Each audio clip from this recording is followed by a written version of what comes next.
The crisp, cool air of the Alps carried the scent of pine forests and melting glacier streams. In the gentle morning sunlight, the Mont Blanc Royal Resort stood like a castle amidst the majestic natural landscape. This was the perfect retreat for the wealthy seeking tranquility and luxury. In the most luxurious suite of the resort, Alexander Grant, the CEO of a leading global tech conglomerate, sat at a desk made of expensive walnut wood. His face, familiar from the covers of business magazines, was now contemplative and weary. His deep-set eyes mirrored the turmoil within his mind. Pressures from the board of directors, billion-dollar deals, and a high-profile divorce that had been the subject of relentless media gossip for the past year. Alexander was no longer a man who easily showed emotion. He had built a cold, impenetrable facade, keeping everyone at a distance. In another corner of the resort, Sophie Hart, a 24-year-old with soft brown hair and striking blue eyes, was busy with her tasks.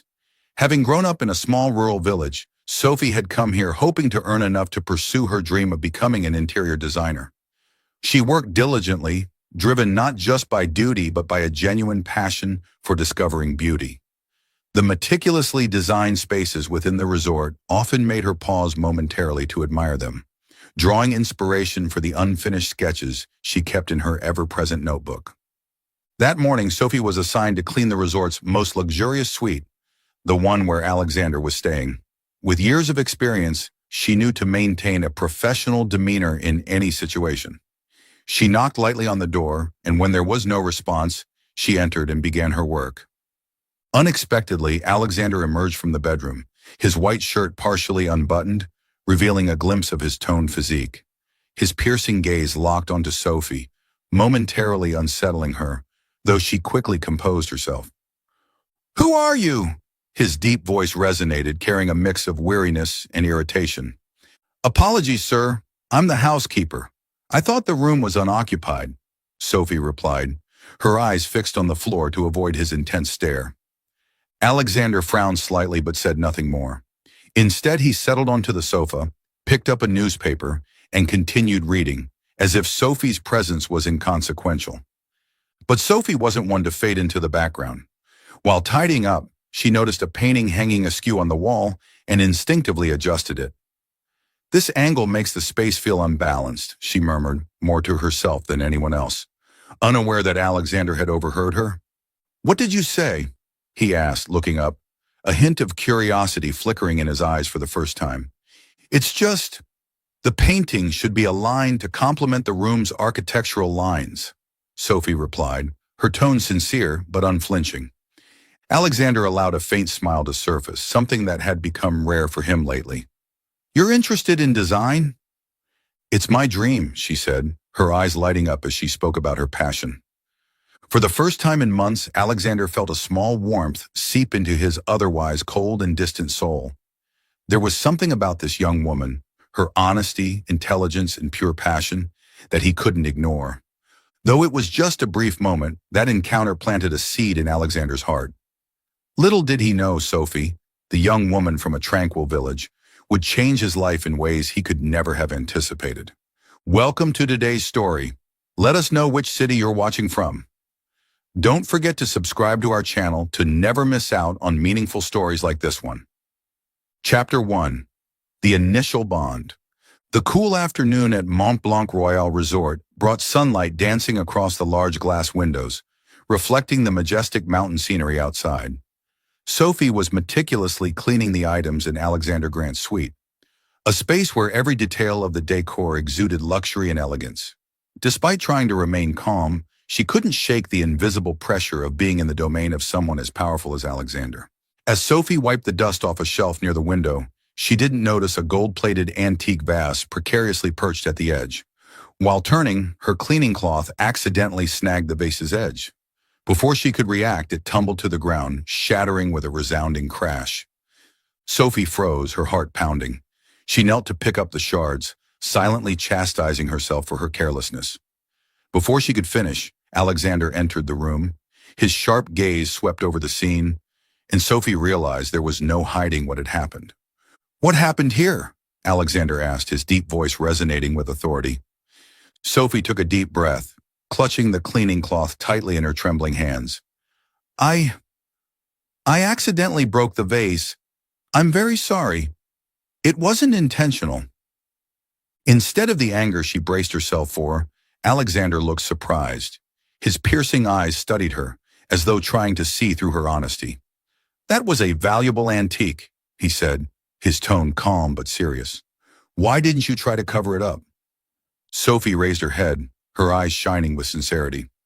I thought it would be better to be honest and find a way to make amends than to lie. I deeply regret damaging your item.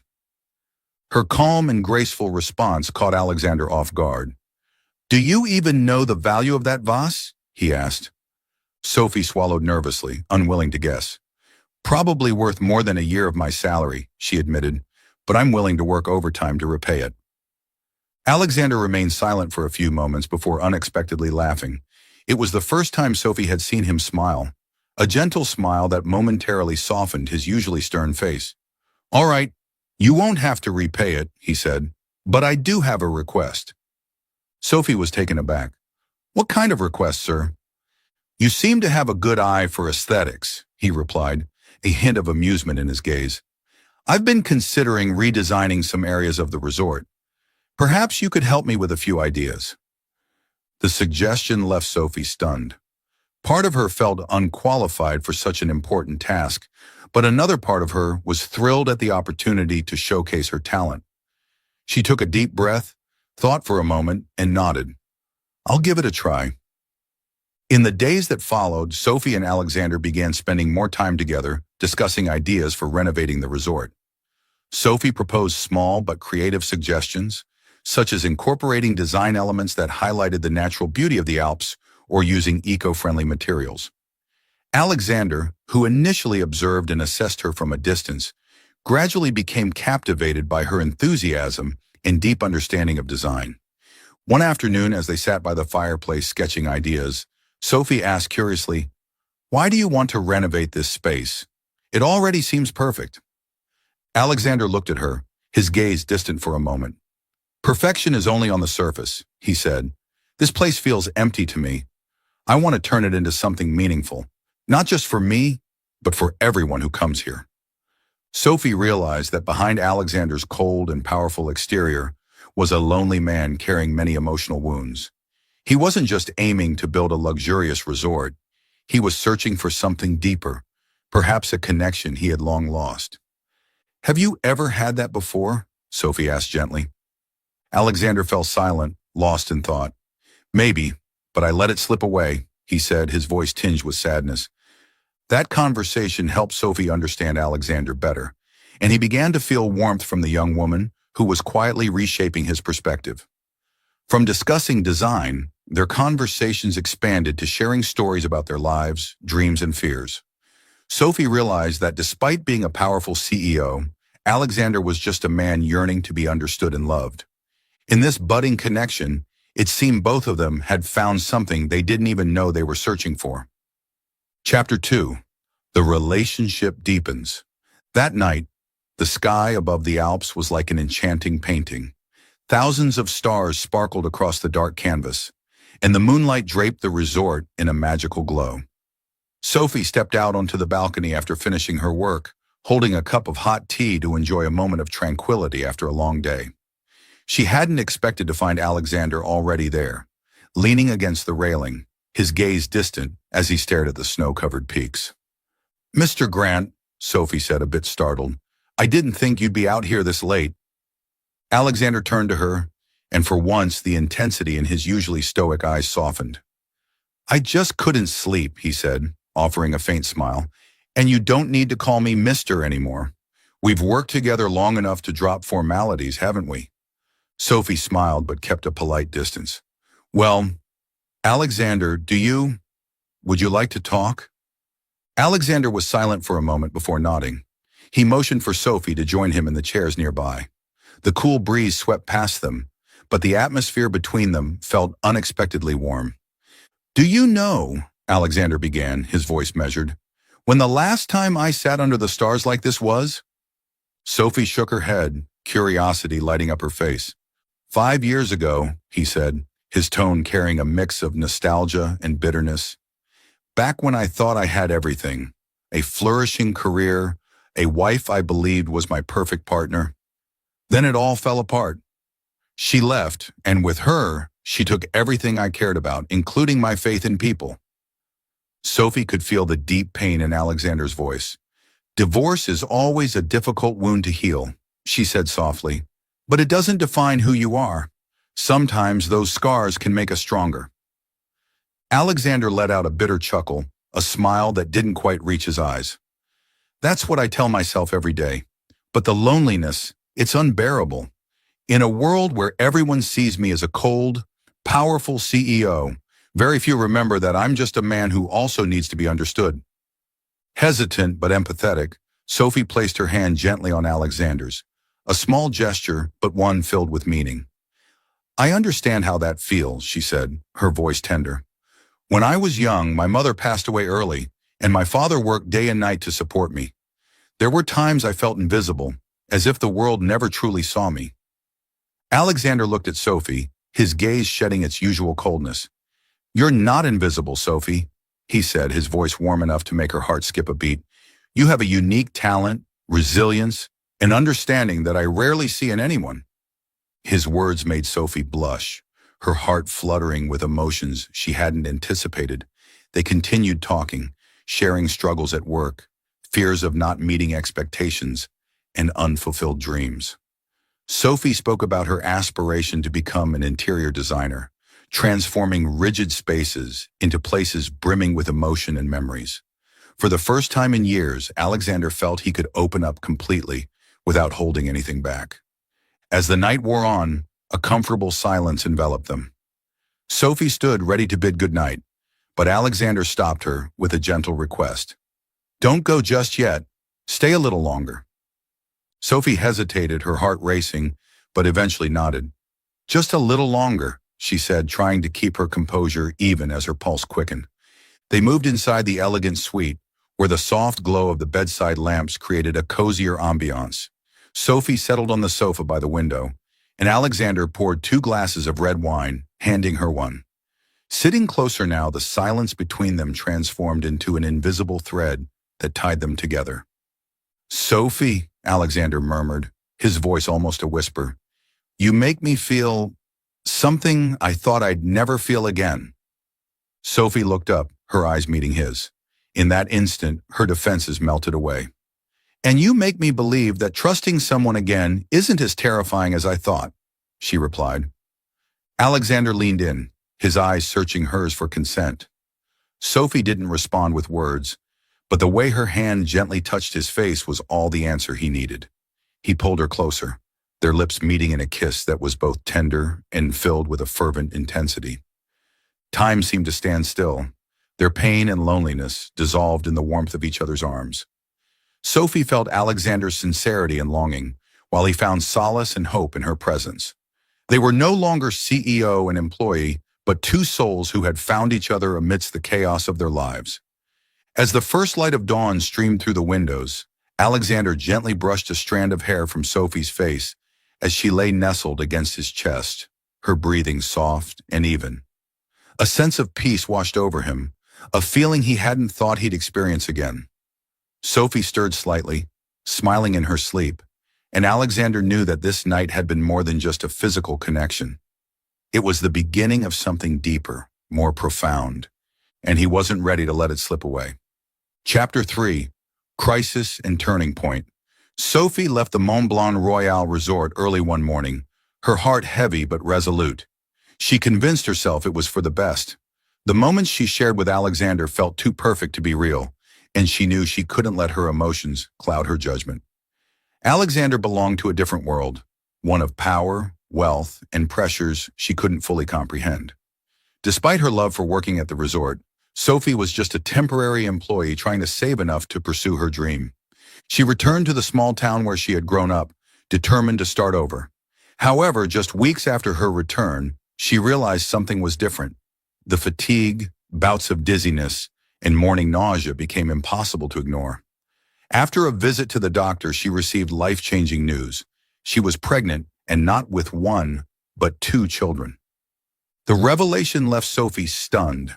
She sat in her small room for hours, staring at the pregnancy test and the ultrasound image.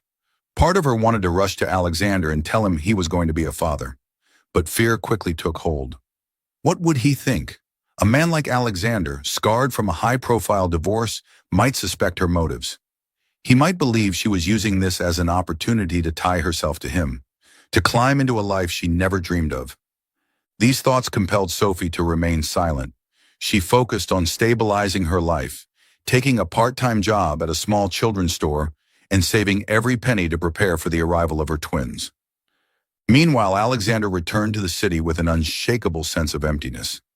After the night he spent with Sophie, he felt he had rediscovered something long lost: warmth, trust, and a flicker of hope. But upon returning to the resort, he learned Sophie had left without a word. Her sudden disappearance left Alexander baffled. He couldn't understand why she had vanished so abruptly.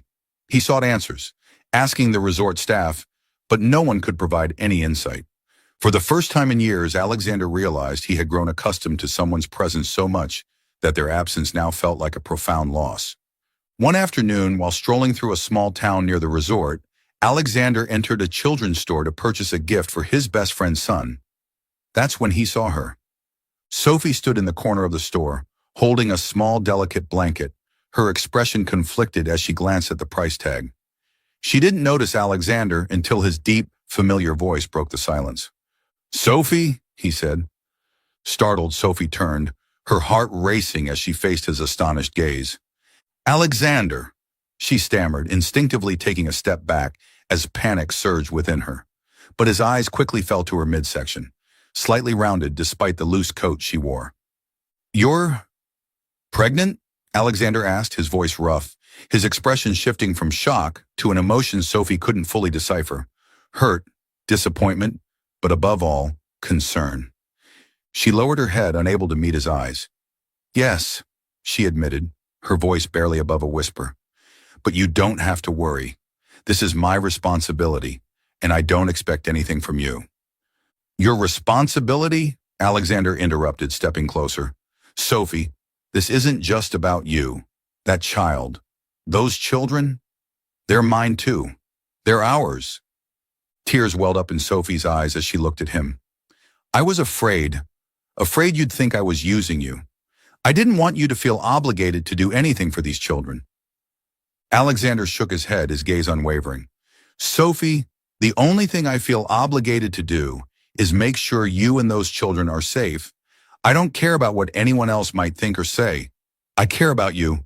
I care about them, and I want to be here."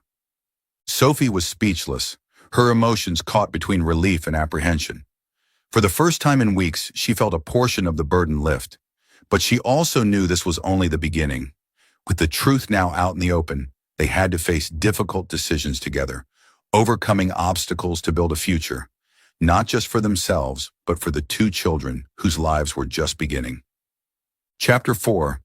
Alexander faces responsibility. Alexander stood silently by the large glass window in his luxurious apartment, the city lights reflecting on his face. The news of Sophie's twin pregnancy echoed in his mind, pulling him into a whirlwind of emotions.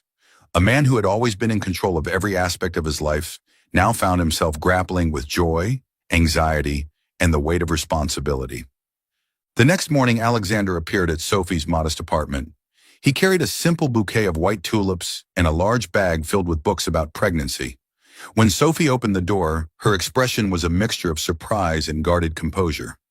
"We need to talk," he began, his tone calm yet resolute. Sophie placed her teacup on the table, avoiding his gaze. "Alexander, I know this is unexpected, but you don't have to do anything. I can take care of the children on my own." Her voice was steady, but Alexander could sense the worry hidden beneath her strong facade. He frowned, stepping closer. "Sophie, this isn't just about responsibility. I want to be here. I want to be part of our children's lives, and yours." She looked up, her bright eyes filled with hesitation. "I don't want you to feel obligated to do this. I don't want to be a burden to you, and I certainly don't want our children to be." Alexander sighed, his gaze softening. "Sophie, do you think I'm the kind of man who does things because I feel obligated? I'm doing this because I want to. You're the first person in years who's made me feel alive. I can't turn away from that. His words left Sophie momentarily speechless. She lowered her head, unsure of how to respond, but she didn't reject him. Alexander realized she needed time to process everything, so he decided to act rather than argue. The following day, he returned with a detailed plan, a schedule for prenatal care, ideas for renovating her apartment to make it suitable for raising children, and steps for planning their future together. "This isn't a suggestion," he said with a faint smile. "This is how I'm showing you I'm serious." Sophie couldn't help but laugh at his earnestness. "Do you always have to be in control of everything?" she teased, her tone lighter than before. "Only when it matters," he replied, his sincerity shining through. From that moment, their relationship began to shift. Alexander didn't just convince Sophie to let him help, he showed her that he genuinely wanted to do it for her and the children. Weekends became a time for shared errands as they shopped for baby supplies. During one visit to a baby store, Alexander stood perplexed before an aisle filled with diapers, holding 2 packages with different sizes and colors. "Why are there so many options?" he muttered, visibly overwhelmed. Sophie couldn't suppress her laughter, her gaze softening as she watched him. "Welcome to the world of parenting," she joked, and Alexander joined her in laughter. Moments like these revealed the human side of Alexander, the man who was earnestly trying to be a good father. But Alexander didn't stop at shopping trips. He suggested they attend prenatal classes together. Sophie initially resisted, feeling self-conscious about being there with him. However, Alexander's reasoning was hard to deny. "We're not just learning how to take care of babies," he said. "We're learning how to do it together." In class, Alexander surprised Sophie with his attentiveness and dedication. He took meticulous notes, asked detailed questions, and even practiced diapering on an oversized doll with comical seriousness. "You're very committed," Sophie quipped, watching him struggle to wrap a cloth diaper. "Wait until we practice with the real ones," Alexander replied with a grin. The classes became more than just a learning experience. They became a chance for deeper connection. After each session, they would often take walks in the nearby park, sharing their dreams, fears, and past. These long conversations helped them understand each other on a profound level. One evening, after dropping Sophie off at her apartment, Alexander paused at her door. He took her hand, his gaze serious but filled with emotion. "Sophie, I need you to know that I'm not here out of obligation. I want us to do this together, not because our children need me, but because I need you." Sophie looked into his eyes, feeling the weight of his words. She didn't reply immediately, but her gaze said everything. In that moment, they were no longer 2 people from different worlds, but 2 kindred souls ready to face whatever challenges lay ahead. They both knew the road ahead wouldn't be easy, but with Alexander's determination and Sophie's growing trust, they were ready to embark on a new journey, one filled with hope, love, and the promise of a brighter future, not just for their children, but for themselves as well. Chapter 5. Pressure from Society. News of the relationship between Alexander Grant and Sophie Hart spread like wildfire when a photo of them at a prenatal class was leaked. In the picture, Alexander was gently helping Sophie step through a doorway, his gaze full of care, while her arms lovingly cradled her rounded belly, signaling the imminent arrival of their twins. Within hours, major headlines exploded with sensational titles such as "Powerful CEO Falls for Commoner," "Truth or Scheme," "Alexander Grant's Unexpected Romance," and "The Woman Who Shattered a CEO's World." Meanwhile, at the Grant Technologies headquarters, Alexander walked into the boardroom with a steely determination. Around the table, members of the board exchanged tense glances, some openly disapproving, others discreetly observing him. Brighton, one of the senior members, was the first to speak, his tone sharp and accusatory. "Alexander, we've tried to stay patient, but this has gone too far. The media is targeting the company, shareholders are uneasy, and we need an explanation. A CEO of your stature cannot let his personal life tarnish the company's reputation." Alexander listened, his face a mask of calm. Rising from his chair, he spoke with measured precision, each word cutting through the tense atmosphere like a knife. "My personal life has not impacted the company's performance. We've met every revenue target, The stock value hasn't dropped, and our projects are on schedule. I fail to see why this warrants discussion." A sharper voice chimed in from the end of the table. "But a relationship with a former employee? Don't you think this invites scrutiny of your professionalism, especially when Sophie Hart is not from your social class?" Alexander's eyes turned icy as he locked onto the speaker. "I will not tolerate anyone here insulting Sophie. She hasn't manipulated me, and our relationship is no one's concern in this room. If anyone has an issue, they are welcome to vacate their seat immediately." Silence hung heavy in the room, the ticking of the clock the only sound. A few members lowered their heads, avoiding his gaze, while others appeared hesitant. Alexander knew he had cornered the board, but he didn't care. To him, Sophie and the twins were all that mattered. Elsewhere in the city, Sophie sat in front of her computer, scrolling through harsh comments about herself. Articles labeled her as a gold digger, someone exploiting Alexander to climb the social ladder. Each word felt like a dagger, piercing her self-worth. She didn't want to be a burden to him. After everything, the last thing Alexander needed was more trouble brought by her presence. Packing her small apartment, Sophie tried to suppress the pain in her heart. But as she zipped up her suitcase, a knock at the door startled her. When she opened it, there stood Alexander, his face etched with worry.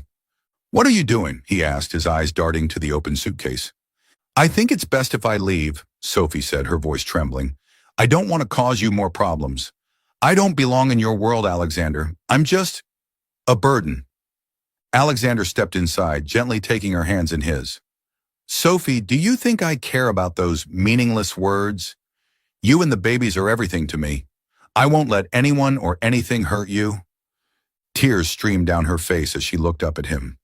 "But you'll lose everything. The board, the shareholders, your friends. They're all against us."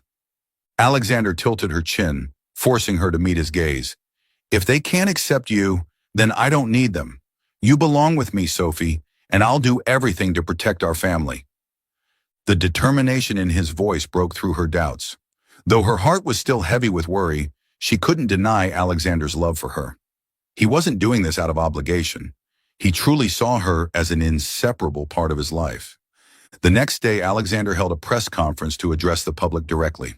Standing before rows of cameras and reporters, he declared with unwavering confidence, "I want to make it clear that Sophie Hart is not using me.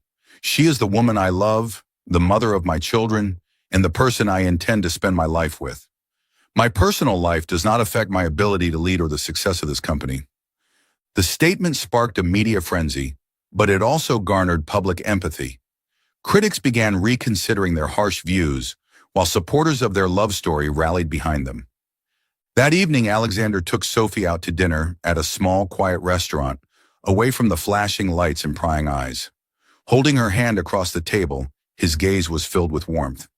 "We've weathered the storm," he said in his deep, calming voice. "From now on, I won't let anyone or anything hurt you again." Sophie smiled, feeling the strength in his words. She knew that challenges still lay ahead, but together they could overcome anything.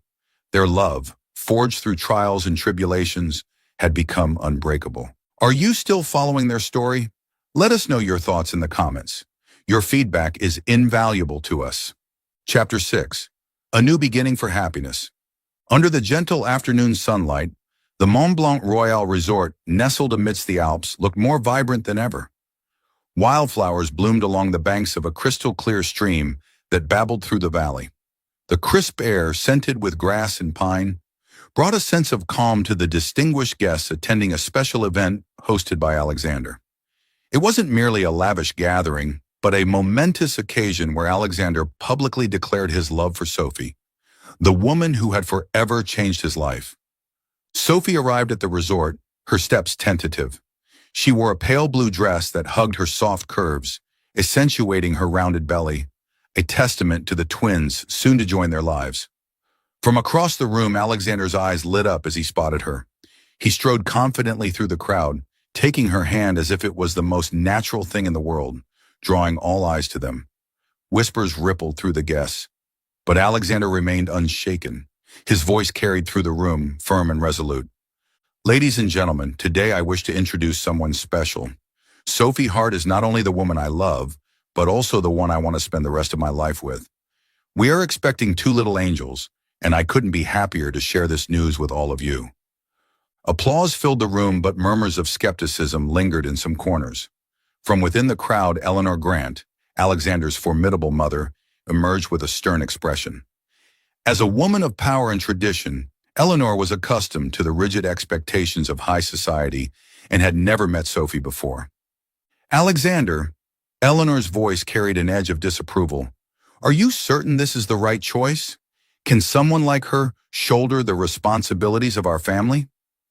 Sophie froze, her hands trembling slightly, but Alexander, unwavering, tightened his hold on her hand and looked directly at his mother. "Mother, Sophie is not only a strong woman, but also the person who has shown me that love and sincerity are what truly matter. You'll see. She is not just part of this family, but its very heart." Eleanor frowned, her sharp gaze now tinged with curiosity. Sophie bowed her head slightly and spoke with a steady voice.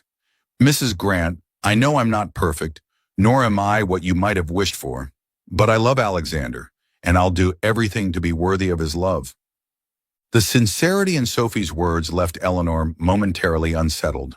Slowly, the sharpness in her expression softened. "We'll see," she said in a measured tone. "Time will prove your words." As weeks passed, Sophie and Alexander prepared for the arrival of their twins. In the final days of her pregnancy, Alexander was always by her side, helping her through the fatigue and anxiety. He spent hours decorating the nursery, carefully choosing each tiny piece of furniture and decoration. Sophie felt his unwavering care and dedication, which deepened her love and trust in him. The day of the twins' birth arrived sooner than expected.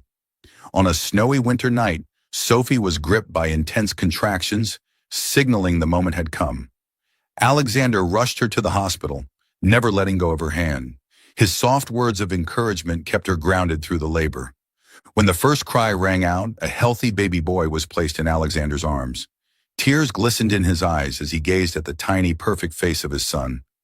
"My boy," he whispered, his hands trembling as he held his child for the first time. Moments later, Sophie gave birth to a beautiful baby girl with large, bright eyes. The doctor gently handed her to Sophie, and a wave of joy washed over her as she beheld her daughter's delicate features. Alexander leaned down, kissed Sophie's forehead, and whispered, "You did so well. You've given me the perfect family." In the warm glow of the hospital room, Eleanor appeared unexpectedly. She watched as Alexander lovingly tended to Sophie and their newborns, her stern demeanor giving way to a rare smile. When she finally approached the twins, she chuckled softly and said, "They're wonderful, Sophie. You've done an excellent job." Sophie looked up, her eyes red from tears but filled with gratitude. "Thank you," she murmured, her voice trembling. Eleanor placed a hand on Sophie's shoulder, her gaze genuine for the first time. "You are part of this family now. Let's build a beautiful future for these children together."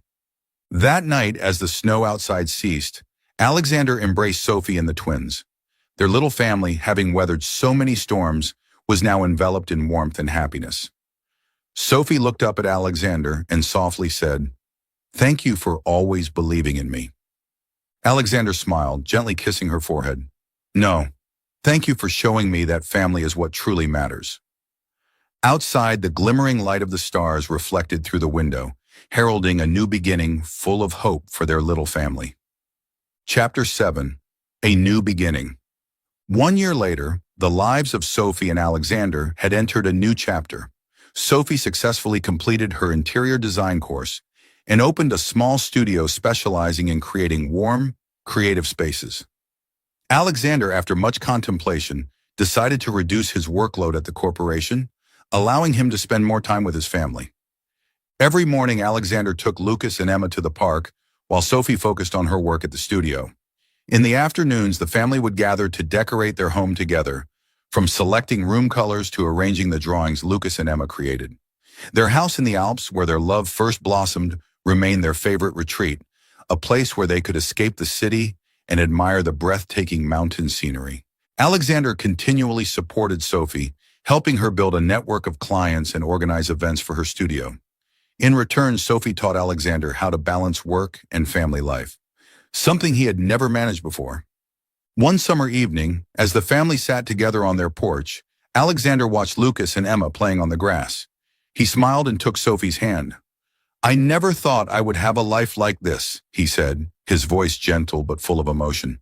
"You and the kids are the best thing that ever happened to me." Sophie rested her head on his shoulder, returning his smile. "We've created this together, and I know we have many more journeys ahead of us." Their cozy home in the Alps became a symbol of love, companionship, and the belief that true happiness lies in the simplest things: family and unconditional love. The story of Alexander and Sophie comes to a close, but it leaves us with a profound reminder. Love and empathy can overcome all barriers, from social status to the scars of the past. When faced with responsibility and pressure, sincerity and understanding provide a solid foundation for building a relationship. Happiness is not found in perfection, but in overcoming challenges together, creating a family and pursuing shared dreams. Ultimately, commitment and trust will light the way, helping each person discover the true value of love and life. Thank you for staying with us until the end. Let us know your thoughts on this story in the comments below. What type of stories would you like to hear next? Don't forget to like, share this story. Paris, the city of light, where every cobblestone street seems to hold endless stories of love and hope. Under the brilliant glow of the Champs-Élysées' golden lights, amidst luxurious boutiques and bustling crowds, Clara Bennett lived a simple yet meaningful life. At 27, she devoted her passion and time to working for a nonprofit organization, helping the homeless who struggled with life's adversities. Though busy with work, Clara never let go of her hope for a brighter future, not only for those she helped, but also for herself. In her small apartment nestled in a quiet neighborhood, Clara often sat by the window, her gaze dreamy as she looked toward the glowing Eiffel Tower, imagining her unfinished dreams. That evening, Clara was tasked with organizing a fundraising gala at the Ritz Paris. The grand ballroom, adorned with crystal chandeliers and white roses, was filled with Paris's most prominent figures, from accomplished business people to talented artists. Clara, dressed in a modest yet elegant evening gown, quietly managed every detail to ensure the event's perfection. Among the crowd, a man in a wheelchair caught her attention. He was James Fairchild, a renowned millionaire known for his generous philanthropic contributions, but rarely seen in public. His handsome face, tinged with a quiet sadness, held Clara's gaze. James, who was accustomed to keeping his distance from others, noticed Clara's look. Though familiar with attention, there was something different about her gaze, not curiosity or pity, but genuine warmth. He nodded slightly in acknowledgement, a small gesture that conveyed his refined and captivating demeanor. As the gala transitioned to the auction segment, Clara, busy reviewing her list, accidentally dropped a few papers onto the floor. She bent down to retrieve them, and at that moment, James approached her. He leaned forward, picked up one of the sheets, and gently handed it to her with a warm smile. "Is this James asked, his voice deep and courteous. Clara looked up, slightly flustered, yet composed. "Thank you," she replied, her eyes meeting his in a brief but meaningful moment. Their brief exchange was simple, but Clara felt something unique about James. Beyond the aura of power that surrounded him as a millionaire, there was a rare gentleness and serenity in him. James, who had long built walls around himself, was unexpectedly moved by the connection he felt with the young woman. Amidst the opulence, Clara's sincerity and simplicity touched him in a way he hadn't anticipated. That evening, as Paris's lights twinkled outside his hotel window, James sat quietly in his luxurious suite. Clara's image, her warm smile and the passion in her eyes, lingered in his mind. He realized that their encounter was more than just coincidence. It could be the beginning of something much greater, not only for him, but also for Clara. And so, in the heart of radiant Paris, two people from vastly different worlds shared their first moment of connection. A gentle yet profound encounter, like a tiny spark flickering amidst the complexities of life. Welcome to today's story. Let us know which city you're watching from. Don't forget to subscribe to our channel to never miss out on meaningful stories like this one. Paris, with its tree-lined streets and the soft melodies drifting from roadside cafes, became the backdrop for the growing bond between Clara and James. Charity events served as the natural bridge connecting them. Clara, with her dedication and compassionate heart, stood out amidst the glittering lights and opulent attendees. James, though a discreet presence, found himself drawn to her enthusiasm and genuine care for others. One evening, during a charity auction at an art gallery, Clara was busy coordinating the event. She noticed James seated quietly in a corner, his gaze contemplative as he watched the crowd. However, when an elderly guest approached to greet him, Clara realized something was amiss. James's wheelchair seemed to have malfunctioned, leaving him unable to move, and no one around seemed to notice. Without hesitation, Clara stepped forward. "James, are you all right?" she asked, her voice gentle yet filled with concern. James looked up, his eyes revealing a hint of surprise. "The wheelchair is stuck. I can't move," he admitted, his tone calm but tinged with a trace of discomfort. Clara crouched down to inspect the issue and quickly adjusted the wheel. "It's just a minor glitch," she said with a reassuring smile. Once everything was fixed, she gave the wheelchair a gentle push to help him out of the predicament. "You're good to go now." James looked at her, and for the first time, a genuine smile lit up his face, a rare occurrence. "Thank you, Clara. Not everyone notices these little things." "Taking care of others is what I do," Clara replied, though she felt an inexplicable joy seeing him at ease. From that moment, an unspoken connection seemed to form between them. James began attending charity events more frequently, not out of obligation, but because he knew Clara would be there. Her presence brought him a sense of ease and comfort he seldom experienced in his world. One late afternoon, during a charity picnic organized for underprivileged children in the Parisian suburbs, Clara and James sat together on a wooden bench. The children played and laughed nearby, and Clara watched them with tender eyes. "Do you do this work purely for joy, or is there another reason?" James asked, his gaze fixed on her. Clara turned to him, smiling. "Both. I grew up in a family that wasn't wealthy, but my parents always taught me to help those less fortunate. It became a part of who I am. And I also have my own dreams, even if they seem small." James raised an eyebrow, intrigued. "What dreams?" Clara's eyes lit up as she spoke. "I want to open a support center for the homeless, a place where they can find not just food, but hope and skills to rebuild their lives." James remained silent for a moment, taking in the passion in her words. "That's not a small dream, Clara. It's ambitious and noble." She chuckled softly, her cheeks tinged with a hint of blush. "What about you, James? What makes you happy?" He paused, his eyes drifting toward the horizon. "I'm not sure I've ever truly been happy," he admitted. "My life has been contracts, meetings, and parties I didn't want to attend. I have everything, yet nothing truly meaningful." Clara listened quietly, sensing the deep loneliness behind his words. "Maybe you need to find something, or someone, that makes life meaningful," she suggested, her gaze filled with sincerity. James turned to her, a faint smile forming. "Maybe you're right, Clara." From that day forward, their conversations became more frequent, extending beyond charity work to include their everyday lives, dreams, and fears. James gradually opened up, sharing things he had never told anyone before. Clara, in turn, discovered in James a kindred spirit, a person who not only listened, but also understood. Their relationship blossomed from simple conversations. Each moment together deepened the connection they shared, a bond neither of them had expected, but both came to cherish profoundly. The early summer days in Paris brought the sweet fragrance of blooming flowers and soft sunlight filtering through the streets. Clara and James were becoming an inseparable part of each other's lives, though neither had yet confessed their true feelings. They spent increasing amounts of time together, from community projects to endless conversations about life. One afternoon, during a visit to a homeless shelter, Clara was guiding a group of children in making crafts out of recycled paper. James, seated in his wheelchair, watched her from a distance. His gaze reflected admiration as he observed the joy and dedication she brought to her work with the children.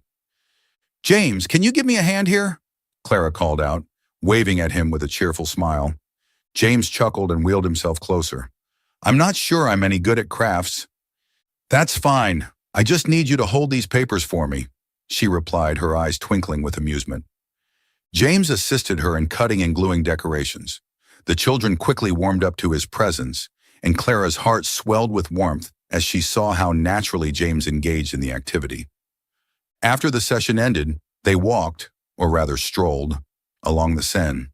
The river reflected the vibrant hues of the setting sun, and the faint sound of an accordion playing in the distance added to the romantic atmosphere.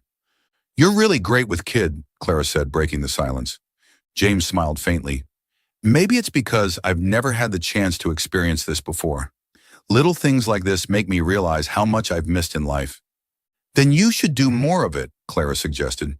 "You could help me with other community projects." James nodded, his gaze soft as it lingered on her. "If you're the one leading, I'll gladly join anytime." As they spent more time together, Clara realized she was falling for James, not for his wealth or his charm, but for his genuine kindness, warmth, and the effort he made to overcome life's challenges. Every time he smiled or listened intently to her dreams, she felt an undeniable connection. Yet James kept a certain distance. A persistent worry gnawed at him, the fear that his paralysis would impose too many difficulties on Clara in the future. One evening, after attending a charity gala, they sat together on a bench near the Eiffel Tower, its golden lights casting a soft glow over them. "Clara, there's something I need to say," James began, his voice low and thoughtful. Clara tilted her head, her eyes focused on him. "Go ahead." James hesitated, his gaze dropping to the ground. "I know you're an incredible person, and I truly cherish what we've shared, but I don't want you to feel burdened by my limitations." Clara remained silent for a moment before gently placing her hand over his. "James, I don't care about what you think are limitations. I love the way you see the world, the way you help others, and the way you make an effort without needing to impress anyone. That means more to me than anything else." James looked into her eyes, and for the first time, he felt deeply understood by someone. "Clara, you have no idea how much your words mean to me," he whispered. A week later, James decided it was time to express his feelings fully. He planned a romantic evening to propose to Clara. By the Seine, under the soft golden glow of streetlights and the gentle sound of the river, James arranged a perfect setting. A small table with red roses and wine created a scene straight out of a fairy tale. Clara, dressed in an elegant blue dress, arrived and lit up when she saw the setup. "You didn't have to go to all this trouble," she said, both touched and surprised. "But I wanted to," James replied, his eyes filled with sincerity. After dinner, James gathered his courage. He gently took Clara's hand, his gaze steady and filled with emotion. "Clara, you've changed my life in ways I never imagined. You make me feel alive, like I can be my true self. I want to spend the rest of my life making you happy." He pulled out a small velvet box, revealing a sparkling diamond ring inside. "Clara Bennett, will you marry me?" Clara placed her hand over her mouth, her eyes brimming with tears. She looked at James, her heart overflowing with love and gratitude. "James, I never thought I'd find someone like you," she said, her voice trembling with emotion. "Yes, I will." James smiled, a radiant smile that rivaled the lights of Paris that night. He slipped the ring onto her finger, and they embraced tightly. Applause broke out in the distance. Passers-by along the Seine had quietly witnessed the magical moment. That night, as the Paris lights shimmered on the water, they knew this wasn't just the start of a relationship. It was the connection of two souls overcoming barriers and finding true meaning in each other. In the days leading up to the wedding, Clara found herself more anxious than ever. The dazzling lights of Paris seemed incapable of easing the unease in her heart. Whispers from friends, family, and even passing acquaintances cut into her like sharp blades, reaching the deepest corners of her thoughts. "Clara, are you sure about this?" her mother asked one evening, sitting at the kitchen table, her gaze serious. "James is a good man. I won't deny that. But you have to think about the future. Someone like him. Can he truly give you a happy and fulfilling life?" Clara lowered her head, feeling that her mother's words were both right and wrong. "I love James for who he is, not for his circumstances," she replied, though her voice betrayed a hint of doubt. Even her best friend Emily, who had always supported her, began to raise concerns. "Clara, have you thought about this long term? I just want to make sure you won't regret this." These words lingered in Clara's mind, gnawing away at her confidence. She couldn't stop questioning herself. Would she be strong enough to face the challenges ahead? Could love truly overcome every obstacle, as she had once believed? James, though he didn't speak of it, sensed the growing distance between them. During their recent meetings, Clara's smiles had become rarer, and her gaze often seemed lost. He knew it was time to reveal the truth he had kept hidden for so long. One late evening, James invited Clara to his mansion. The large room was warmly lit, casting a gentle glow that contrasted with the tension hanging in the air.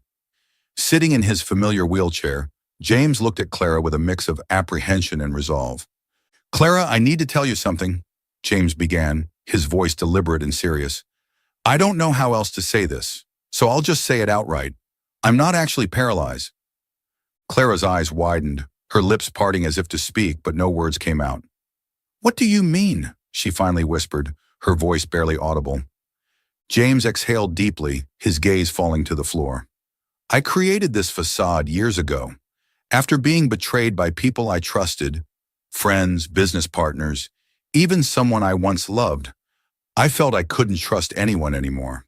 The wheelchair became a shield, a way to protect myself from those who only wanted to be close to me for my wealth or status." Clara stepped back, the ground beneath her feet seeming to give way. "You're saying that everything I've seen has been a lie? That you've been deceiving me from the very start?" James lifted his head, his eyes filled with pain. "No, Clara. Everything between us has been real. I've never pretended about my feelings for you, but I was afraid that if you knew the truth, you'd leave me." Tears streamed down Clara's face as she shook her head. "James, I didn't love you because of your wealth or because you were in a wheelchair. I loved you for who you are. But this is too much.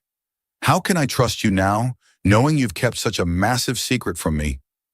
James wheeled closer, trying to reach her. "Clara, please, listen to me. I know I was wrong, but my love for you is real. I just wanted to know if someone could love me for who I am, not for what I have." Clara left James's mansion that night, her heart heavy with confusion and hurt. In the days that followed, she avoided him, drowning in a storm of emotions. Though the wedding preparations continued, Clara felt as if her heart were breaking piece by piece. The wedding day arrived, and Paris gleamed under the early spring sunlight. The church was adorned with white roses, a symbol of purity and true love. Friends and family gathered, filling the space with anticipation, but Clara felt like a stranger in the crowd. As she walked down the aisle, Clara saw James standing at the altar, looking dashing in his tailored suit. His eyes followed her every step, filled with love and remorse. Yet in Clara's mind, the questions about truth and deception swirled relentlessly. As the priest began to recite the vows, James suddenly interrupted. "Wait," he said, his voice cutting through the silence of the room. "Clara, I can't let you step into this marriage without being absolutely certain. I know I've hurt you, and if you need more time, I'll wait. But I need you to know that I love you more than anything in this world." Clara stood frozen, tears streaming down her face. Her heart felt torn in two. She looked at James, the man she loved, but also the man who had deceived her. Unable to bear it any longer, she turned and ran out of the church, her heels echoing in the hushed space. James could only watch, despair etched on his face. He knew he had shattered Clara's trust, and now all he could do was wait, hoping that their love might withstand this trial. Clara stood outside the church under the brilliant Paris sunlight, but her heart felt cold. She didn't know what to do next. Could she forgive James and rebuild their relationship? Or was this the end of their love story? Are you still following their story? Let us know your thoughts in the comments. Your feedback is invaluable to us. James Fairchild sat alone in his vast office, the soft glow of his desk lamp illuminating the unfinished paperwork strewn across the desk. The quiet within his grand mansion felt suffocating, a reminder that Clara was no longer there, that she had left him because of a lie he once believed necessary to protect his heart. He couldn't stop blaming himself.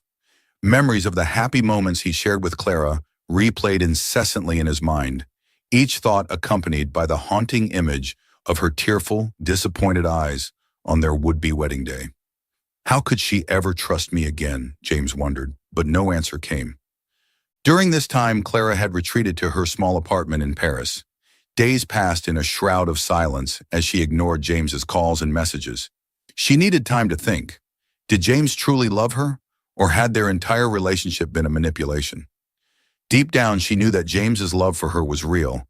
His eyes, his gestures, the sincerity in his actions had never felt like a lie. But the deception still weighed heavily on her heart. Determined to make amends, James sought ways to atone for his mistakes. He repeatedly asked his assistant to reach out to Clara, but she declined every attempt. With no other options, he turned inward, determined to confront his own shortcomings.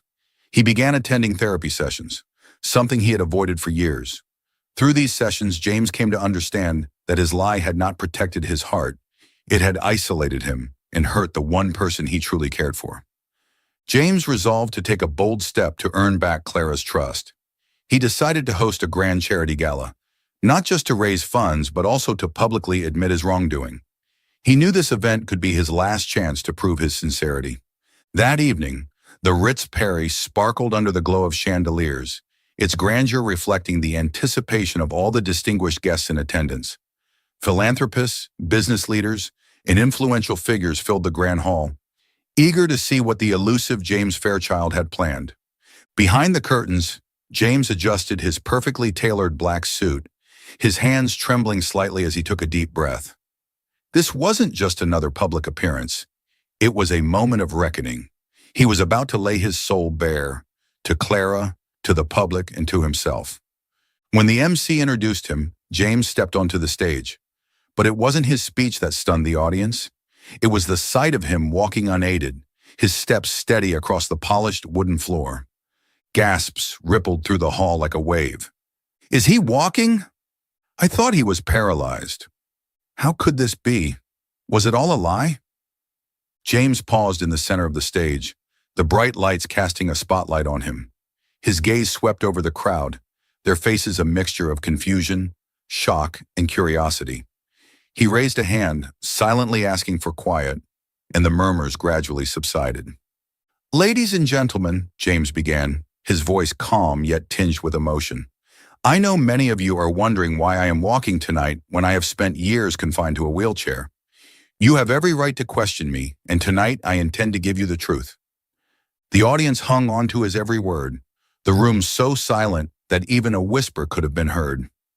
"The truth is simple," James continued, his voice faltering slightly. "I am not actually paralyzed. I have lived with a lie I created to protect myself. After years of betrayal and heartache, I used the wheelchair as a shield, a way to guard myself from those who sought to take advantage of me, to use me for my wealth and status." He paused, his eyes scanning the audience, then landing on a familiar figure at the back of the hall. Clara stood there, her face a mix of disbelief and pain, her eyes shimmering with unshed tears. "But the worst thing this lie has done," James continued, his voice breaking, "is hurt the woman I love more than anything in this world. Clara Bennett." He took a shaky breath and directed his words toward her, his eyes pleading. "Clara, I know I don't deserve your forgiveness. I know I've shattered your trust. But I need you to know that my love for you is real. Every moment we shared, every word I said to you, it was all from my heart. And tonight I stand before everyone to say that I was wrong. And I will spend the rest of my life making it right if you'll let me." The room remained silent, the weight of James' confession sinking into every corner. Some guests exchanged glances, moved by his vulnerability, while others turned their attention to Clara, awaiting her response. Clara took a tentative step forward, her heels clicking softly against the marble floor.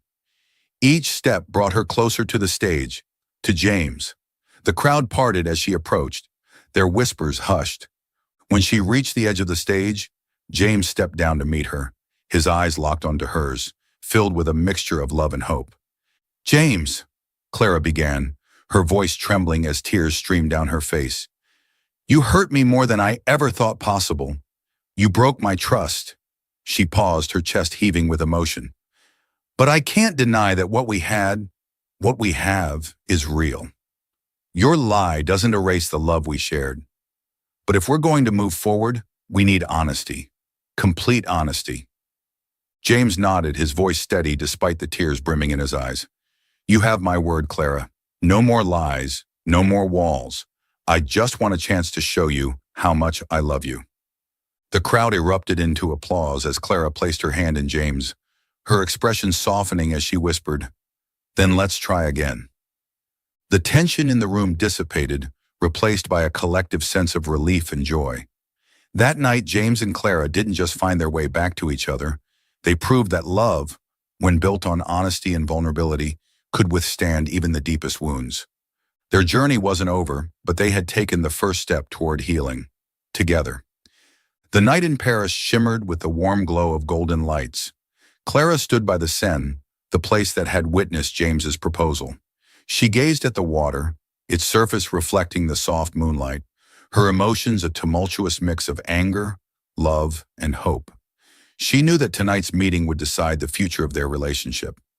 Behind her, James approached with steady but cautious steps. Seeing him walking, no longer confined to his wheelchair, felt both unfamiliar and familiar. He stopped a few feet away, his eyes filled with remorse. "Clara," he called softly, his voice trembling with sincerity. Clara turned to face him. Their eyes met, and for a moment, time seemed to stand still.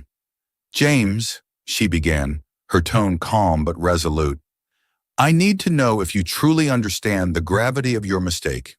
James nodded and took a deep breath. "I do, Clara. I used lies to protect myself, but in doing so, I hurt the one person I love the most.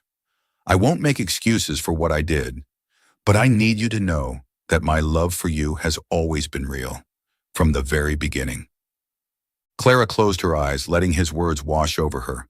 When she opened them, her gaze was firm. "James, I still love you, but if we're to move forward, we need to rebuild from the ground up. No more secrets, no more facades. I need honesty and trust." James stepped closer and gently took her hands in his. "I promise, Clara. I'll spend the rest of my life proving I'm worthy of your love." Her expression softened and she nodded slightly. "Then let's start again." 1 month later, Clara and James exchanged vows in an intimate garden wedding just outside Paris. It was not a lavish affair, but a warm, simple gathering of close friends, family, and those they had helped through their charitable work. Clara wore a minimalist white dress, her hair elegantly pinned back, exuding natural beauty. James, in a navy blue suit, couldn't hide his joy as he watched her walk down the aisle, adorned with scattered flowers. His eyes never left hers, brimming with love and gratitude. When Clara placed her hand in his, James whispered, "You're even more beautiful than I ever imagined." Clara smiled, her eyes reflecting the trust they had rebuilt. During their vows, James's voice cracked with emotion. "Clara, I promise to always be truthful to you, to stand by you no matter what life brings. You are not just the woman I love, but the one who taught me that love is about honesty and forgiveness." Clara responded with quiet strength. "James, I promise to always trust in you and in us. No matter how many challenges come our way, I know our love can overcome them." When they kissed, applause erupted from their guests. But more than applause, there was a collective sense of joy and blessing for the couple who had weathered so much to be together. After their wedding, Clara and James chose a life of simplicity but deep purpose. They moved into a modest home in the Parisian countryside, surrounded by lush greenery and sunlight. Their house was not just a sanctuary, but also the birthplace of new dreams. Clara founded an art center for underprivileged children, teaching them to paint, craft, and see the world through the lens of creativity. James not only provided financial support, but also actively participated in the classes, teaching the children about compassion and the importance of giving back. One day while they were organizing the children's artwork, James chuckled. "You know, every one of these paintings feels like a piece of my life.